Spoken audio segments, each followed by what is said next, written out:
பனி மனிதன் அதாவது சாங்கரில அப்படின்னு சொல்கிறாங்க.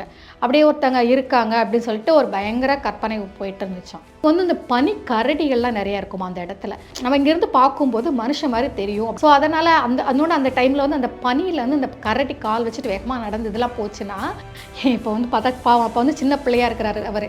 ஏன்னா நம்ம சின்ன பிள்ளைகள தானே சொல்லிகிட்டே இருக்கோம்.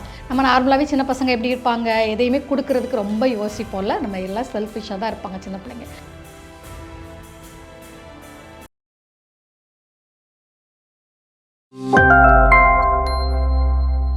பிஎம்சி நேயர்கள் அனைவருக்கும் வணக்கத்தை தெரிவிச்சுக்கிறேன்.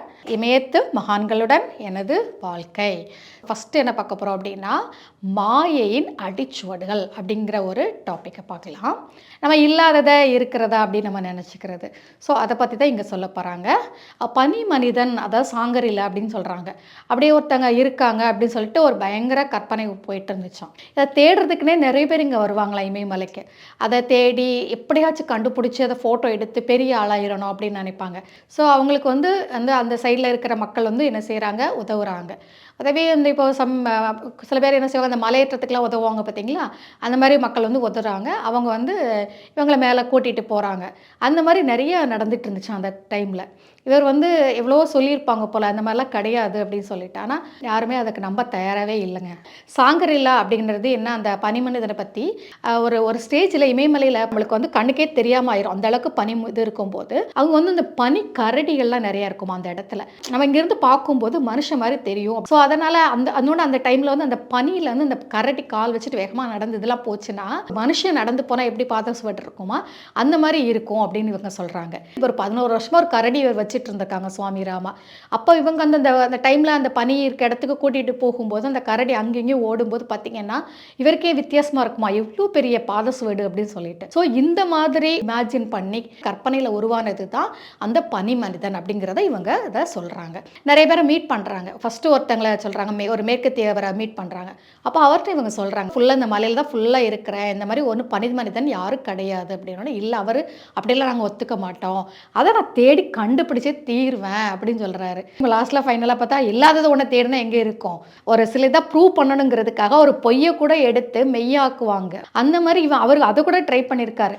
ஏதோ அந்த இடத்துல ஒரு வசிக்கிற மனுஷனை வந்து ஃபோட்டோ எடுத்து அதுதான் பனி மனுஷன் கூட சொல்கிறதுக்கு அவங்க ரெடியாக இருந்தாங்களாம். ஸோ ஃபைனலாக இவங்க என்ன சொல்கிறாங்க அப்படின்னா, நம்ம மனசு ஒழுங்காக இல்லை, நம்மளுக்கு வந்து ஒரு குழப்பமான மனநிலையில் இருக்கிறோம்னு வச்சுக்கோங்களேன். ஏதாவது ஒன்று நம்ம பார்க்கோன்னா ஓகே, தப்பை கூட நம்ம கரெக்டுன்னு சொல்லலாம், கரெக்டாக தப்புன்னு சொல்லும் அந்த மனசு வந்து. ஸோ அப்போ அந்த மனசு ஒழுங்கு இல்லை அப்படிங்கும்போது இந்த மாதிரிலாம் வரும். ஸோ அதே கற்பனையாக பண்ணிவிட்டு இப்போ வரைக்கும் அதை பண்ணிகிட்ருக்காங்க. ஒரு பனி மனிதனுங்கிறது ஒரு சின்ன ஒரு எடுத்துக்காட்டு தான். ஆனால் நம்ம லைஃப்லேயே நம்மளும் அதே மாதிரி தான் நிறைய ஒரு அறியாமையில் தான், அதாவது இந்த மாயை அப்படிங்கிறதுக்குள்ளே தான் சுழலுக்குள்ளே தான் நம்ம இருக்கிறோம். ஸோ முடிஞ்ச வரைக்கும் நம்ம அதுலேருந்து வெளியில் வரது தான் பார்க்கணும் மாஸ்டர்ஸ். அதுதான் இந்த கதை நம்மளுக்கு வந்து என்ன செய்யுது. கதைங்கிறத விட அவரோட லைஃப் ஸ்டோரி தான். அவர் வந்து இதை பேஸ் பண்ணி நம்மளுக்கு சொல்கிற நீதியும் அதுதான். இப்போ வந்து பார்த்தா பாவம் அப்போ வந்து சின்ன பிள்ளையாக இருக்கிறாரு அவர். ஏன்னா நம்ம சின்ன பிள்ளைகள தானே சொல்லிகிட்டே இருக்கோம். நம்ம நார்மலாகவே சின்ன பசங்க எப்படி இருப்பாங்க, எதையுமே கொடுக்கறதுக்கு ரொம்ப யோசிப்போம்ல. நம்ம எல்லாம் செல்ஃபிஷாக தான் இருப்பாங்க சின்ன பிள்ளைங்க. அவங்களுடைய சாப்பாடாக இருக்கட்டும், அவங்களுடைய விளையாட்டு ஜாமான் இருக்கட்டும், எதுவுமே கொடுக்கறதுக்கு யோசிப்பாங்க. அப்போ வந்து இவங்க வந்து அந்த சீடனாக ப்ராக்டிஸ் பண்ணிகிட்டு இருக்கும்போது என்ன ஆகும்னா, அவங்களுக்கு ஒரு நேரம் தான் சாப்பாடாம். ஒரு சப்பாத்தி, கொஞ்சோண்டு வந்து ஒரு அதுக்கான சைட் டிஷ், ஒரு டம்ளர் பால், அதுதான் சாப்பாடே. அவங்களுக்கு ஒரு நாள் சாப்பாடேயாம். அப்போது அந்த பையன் பாவம் அப்படி இது பண்ணிட்டு இருக்கும்போது ஒரு நாள் இந்த மாதிரி மத்தியானம் சாப்பிட அந்த பையன் கை காலெல்லாம் கழுவிட்டு சாப்பிட உட்காடுறான். உட்காந்துட்டு இருக்கும்போது என்ன ஆகுது அப்படின்னா, அவங்க குரு வர்றார் வந்து, இந்த சாப்பாடை வந்து ரொம்ப ஒரு வயசானவர் வந்திருக்காரு, அவருக்கு இந்த சாப்பாடை நீ கொடுக்கணும் அப்படின்னு சொல்லணுன்னா, இல்லை நான் தரமாட்டேன், எனக்கு ரொம்ப பசிக்குது அப்படின்னு சொல்கிறான் அந்த பையன் வந்து. அவர் குரு சொல்கிறாங்க, இல்லை நீ வந்து கொடுத்தா உனக்கு ஆசீர்வாதம்லாம் கிடைக்கும்னு.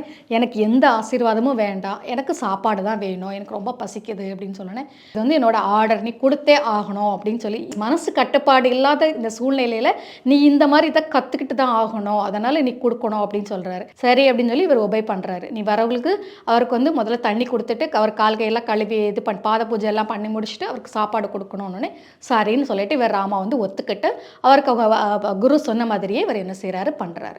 ஒரு வயசானவர் சாப்பிட்டு 4 நாள் ஆகுதான். ஸோ அப்புறம் தான் ஓஹோ அப்போ நம்ம பண்ண தப்பு அவருக்கு புரிஞ்சுது. அது மட்டும் இல்லை, அவர் சாப்பிட்டு முடிச்சோடனே அந்த முதியவர் என்ன சொல்கிறாரு அப்படின்னா, உனக்கு சாப்பாடு கிடைக்கிற வரைக்கும் உனக்கு வந்து பசிங்கிறது உணர்வு வந்து வராது. இது இது வந்து நான் உனக்கு கொடுக்குற ஒரு ஆசீர்வாதம் அப்படின்னு சொல்லிட்டு இவரை வந்து ஆசீர்வாதம் பண்ணுறாங்க. அப்போ இந்த இடத்துல அவர் நம்மளுக்கு ஒரு நீதி சொல்கிறாங்க. சுயநலத்துக்கும் சுயநலம் இன்மைக்கும் இடையில ஒரே ஒரு இது அன்பு பகைமை இரண்டுக்கும் இடையில ஒரு சின்ன சின்ன இடைவெளி தான் இருக்குது. அதை தாண்டிட்டோம் அப்படின்னா ஆன்மீக பாதையில் நம்மளால் ஜெயிக்க முடியும். அப்போ இந்த இடத்துல மெயின் பாயிண்ட் வந்து சுயநலமின்மை. அப்போ நம்ம வந்து நம்ம எவ்வளோ தான் படிச்சிருந்தாலும் எவ்வளோ தான் புக்கு படித்து எவ்வளோ தான் தியானம் பண்ணிலாம் பண்ணால் கூட நம்ம சுயநலமாக இருந்தோம்னு வச்சுக்கோங்களேன், எந்த யூஸும் கிடையாது. நம்ம சர்வீஸ்னால் கூட சுயநலம் இல்லாதது இருக்கணும்.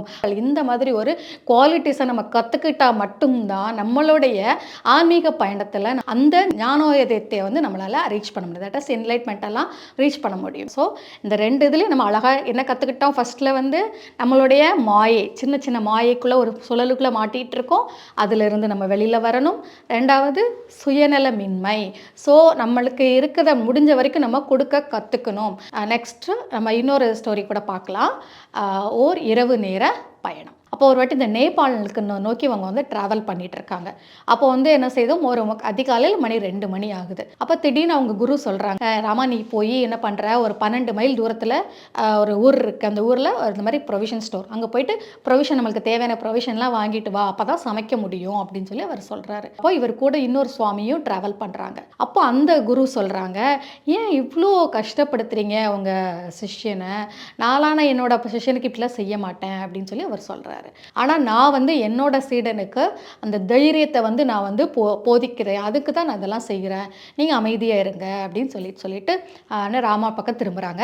தீப்பெட்டி 2 தீப்பெட்டி வச்சுக்கோ, தெரியுது செருப்பு காலனியை போட்டுக்கோ, கையில் ஒரு தடி வச்சுட்டு அப்படி நீ போய் அந்த மாதிரி ஒரு 12 மைல் தூரத்தில் இருக்கக்கூடிய அந்த வில்லேஜில் போயிட்டு தேவையான நம்ம சமையலுக்கு தேவையான பொருட்களை வாங்கிட்டு இங்கே வந்து சேர்ந்துரு அப்படின்னு சொல்லி அவர் அனுப்பி வைக்கிறார். உடனே ஃபாஸ்ட்டாக இவர் வந்து என்ன செஞ்சுறாரு, கிளம்புறாரு சுவாமி ராமா. கிளம்புற பாதை எப்படி இருக்குன்னா, நைட்டு அதிகாலையிலன்னா எப்படி இருக்கும் பாருங்கள். அவர் வந்து அந்த யானை புல்லுன்னு சொல்கிறாரு, அவர் உயரத்தோடு அதிகமாக இருக்குது அந்த புல் வந்து, அது வழியாக அவர் என்ன செய்கிறார், ட்ராவல் பண்ணுறாரு. சிங்கம் புலி அதெல்லாம் வந்து என்ன செய்யுது, அந்த அவங்கள வழியை கிராஸ் பண்ணுது அப்படின்னு சொல்கிறார். இவர் எத்தையும் கண்டுக்கவே இல்லை. ஓகேங்களா? ஸோ கண்டுக்காமல் அப்படி போயிட்டே இருக்கிறாரு. அப்போ வந்து என்ன ஆகுது அப்படின்னா, கொஞ்சம் தூரத்தில் இப்படி நிறைய சவுண்டெல்லாம் கேட்குது. ஏன்னா இவர் வந்து அந்த சொன்னல அந்த புல் இதெல்லாம் தாண்டி போகிறாரு பார்த்தீங்களா, அப்போ கால் மிதிப்படுற இடத்துலலாம் சில சவுண்டெல்லாம் கேட்குது. அப்போ வந்து ஏதோ பூச்சி இருக்கலாம், பாம்பு இருக்கலாம், எது வேணாலும் இருக்கலாம். ஆனால் அவர் எதையும் பற்றி ஒரு கன்சிடர்லாம் பண்ணாமல் அப்படியே நடந்து 12 மைல் தூரத்தில் இருக்க அந்த வில்லேஜுக்கு போயிட்டு தேவையான ப்ரொவிஷன்லாம் வாங்கிட்டு காலையில் அதிகாலையில் 7 மணிக்கு இங்கே வந்து ரீச் ஆயிடுறாரு. சரி ஓகேப்பா நீ வந்துட்ட, ட்ராவல் எப்படி இருந்துச்சு அப்படின்னு சொல்லி அவங்க குரு கேட்குறாங்க. அதனால் இவர் எல்லாத்தையும் எக்ஸ்பிளைன் பண்ணுறாரு. பண்ணோன்னே ஓகே சூப்பர் அப்படின்னு சொல்லிட்டு நம்ம இனிமேல் சமைக்க ஆரம்பிக்கலாம் அப்படின்னு சொல்லி அவங்க ஆரம்பிக்கிறாங்க. ஸோ நம்ம இதில் இருந்து என்ன தெரிஞ்சுக்கிறோம் அப்படின்னா, பயமின்மை. ரைட். ஸோ பயமின்மைங்கிறது ரொம்ப ரொம்ப முக்கியமான குவாலிட்டி. ஸோ அது ஆன்மீக பயணத்திலேயே ரொம்ப ரொம்ப இம்பார்ட்டன்ட். அது அப்படி தான் பயம் அப்படின்னு இருந்துட்டாலே நம்ம என்ன செஞ்சுருவோம், கீழே இறங்கிடுவோம். ஸோ அந்த பயமின்மை, அந்த பயமின்மைங்கிறது ரொம்ப மெயின். அதனால் எந்த ஒரு இதுக்கும் என்ன செய்யக்கூடாது, பயப்படக்கூடாது அப்படிங்கிறது நம்ம இதில் வந்து தெரிஞ்சுக்கலாம். ஓகே. ஸோ அப்போது சுவாமி ராமா அதைத்தான் நம்மளுக்கு சொல்கிறாங்க. பேசிக்காகவே அந்த பயிற்சியில் இருக்கும்போது பாருங்கள், அவங்களால அந்த பயம் அப்போ தனியாக ட்ராவல் பண்ணியிருக்காரு, எந்த பயமும் இல்லாமல் போயிட்டு நல்லபடியாக போயிட்டு வந்திருக்காங்க. ஸோ அந்த பயமின்மை என்கிற நம்ம இதுக்கு அந்த குவாலிட்டியை நம்ம கற்றுக்கிட்டா தான் நம்மளும் என்ன செய்ய முடியும், நம்ம ஆன்மீக லைஃப்லேயும் சரி, நம்மளுடைய ஃபிசிக்கல் லைஃப்லேயும் சரி, நம்மளால் ஹாப்பியாகவும் அடுத்தடுத்த இடத்துக்கும் நம்மளால் போகணும். அப்படின்னா இதை நம்ம கண்டிப்பாக கற்றுக்கணும் மாஸ்டர்ஸ். ஓகே மாஸ்டர்ஸ், மீண்டும் வந்து நம்ம இமயத்து மகான்களுடன் எனது வாழ்க்கைங்கிற புக்கில் இருக்க சில கருத்துக்களோட உங்களை மறுபடியும் சந்திப்பேன். Thank you very much.